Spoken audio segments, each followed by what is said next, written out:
What's up, guys? I'm gonna give my review of Superman and Lois season 3. Now, I always thought Superman and Lois was legit, and this year I let the episodes build up. I always do this with the CW, not the CW shows build Superman and Lois because the only show on the CW I watch, but I'll let the episodes build up. And the clip that most people probably saw going around on Twitter from season 3 was that diner scene with Clark and another person's mom, another person's dad. I mean. And that was like, and now people were talking about, oh my God, Superman and Lois, Superman and Lois. Like, if y'all watch this fucking show, you'll realize this is a legit show. Like this dude, out of all, this dude is my favorite live action Superman. Like, because he actually gets to do shit. He actually gets to do something. All those movies Henry was in, he didn't really do anything, you know? Like, they started something and they never really got to finish it. So I can't really rank Henry like that because he has one movie to his name, and that movie was basically an origin story. Whereas this dude is, and this is why I like Tyler's Superman. I like Superman and Lois in general. His Superman is in a position that most Supermen never get to be in. We're seeing him with kids. We're seeing him, what we can assume, 20 years into the game. He's a vet. He's a cold, hard vet. He's seen it all. He's done it all. But except like the iconic storylines that we're going to start to get. Other than the iconic storylines, he's done whatever you can guess. He's probably done it. He's a vet, and he's at a point where he's raising kids, and he has to be Superman, and he's juggling it all. He has a fresh start of something that we have not seen Superman be able to do in live action. That's why I think that his Superman is already above, and that's why I think Superman and Lois is already above most of the other modern day adaptations of Superman, because they're at a spot that most Supermen never really get to, that we never really get to see it and never get to be at, you know? Doing something fresh that most people don't really know about. The arc with the kids and all that, you know? And season 3 continued that. They did a Lois Lane has cancer. And this is another thing, not that it's to rave about Tyler's Superman, but the Lois Lane, I don't know who plays her. I'm not even trying to guess her name, but she is the best Lois Lane I've ever seen in live action. Easy. The best. Better than the Reeves movie, better than Amy Adams even do shit in those movies. I'm not even talk about it, but she's the best. She's the embodiment of Lois Lane. She's strong, she's smart, she's witty, she's everything, you know? And they put in, when a lot of people saw that Lois was gonna have a cancer arc this season, they thought about, well, how's that gonna affect Superman? Superman, the Man of Steel, something he can't fight. They did like 2 or 3 dream sequences of that, and they addressed that, but that was just something on the side. The main thing was how it made Lois Lane feel and how it affected Lois Lane, this badass ace reporter. That's what it was about. And we see Clark deal with it in his own way. He goes to the groups that he's recommended. He goes and he talks about it. But that's aside to what it was about. And I think when people think of, oh, Lois Lane cancer arc, they think, how is this going to affect Superman first? And it's not wrong to think that, but the show's called Superman and Lois. It's about both of them, and it affected both of them, and we got to see how it affected both of them. And not only was it was nice to see that it tied into the main plot, and it gave us a more personal connection with our villains for the season, Pia and Mannheim. And let me talk about, as far as villains go, these were some personal ass villains. These were, as far as CW villains go, they're probably top echelon.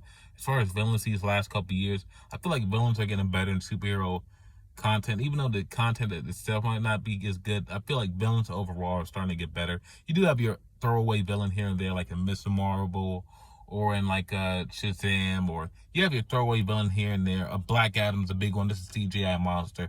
But I think overall our villains are starting to get better, and they're starting to take them more serious. They're starting to actually write things for them other than something trope 1, 2, 3, 4, 5, you know, that we've seen before, you know. And I feel like Mannheim and them were great personal villains, and especially when they did the stuff with John Henry. John Henry this season, awesome. I don't mind, like, I see a lot of people say, well, I don't like it when it goes to the Cousins, but I do like when it goes to John Henry and Natalie because they do have a connection to the Kent family. I really like John Henry and Natalie, and I feel like a lot of different writers could have took, oh, well, he was married to Lois Lane in a different universe, and she's a daughter of Lois Lane in a different universe. I think a lot of different writers would make that so cringy and annoying so fast. But in this show, it works. Everything they do about it works. They approach it with mature standpoint, and it never gets too cringy and too, oh my God, too out there.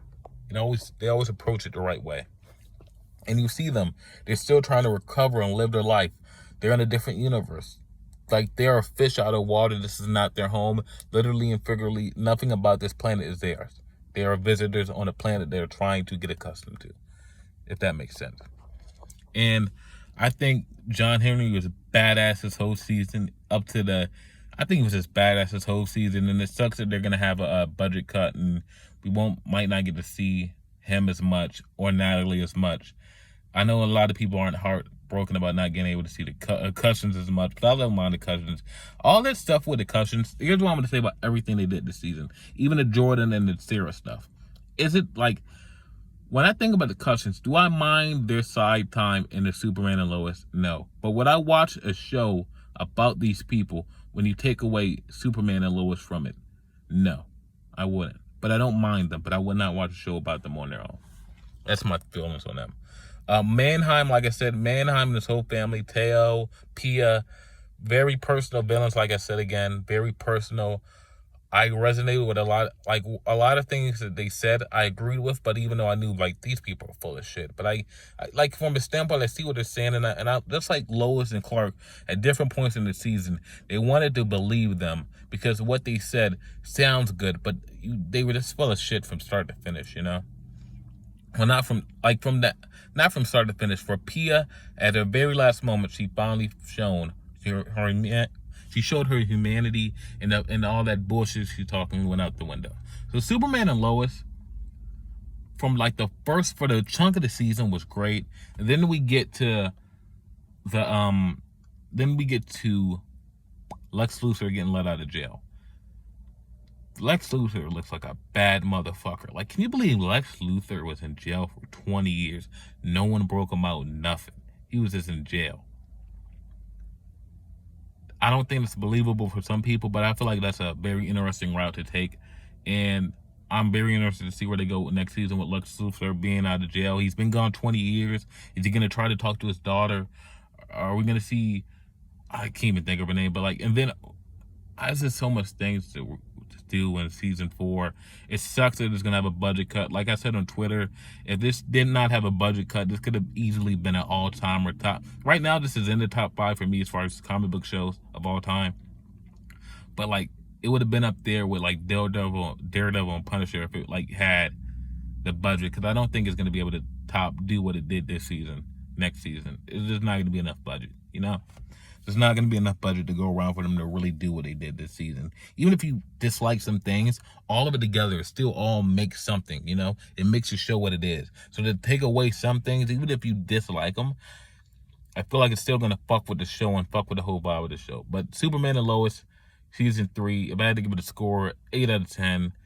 Some problems here and there, but nothing but nitpicks. Overall, a solid season and a solid show overall. I really recommend it, especially if you're a Superman fan. Superman fans are going to get a big resurgence in these next couple of years. So if you are missing Superman content and you have not watched the show, watch the show. You won't regret it. So Superman and Lois, season 3, 8 out of 10. Peace.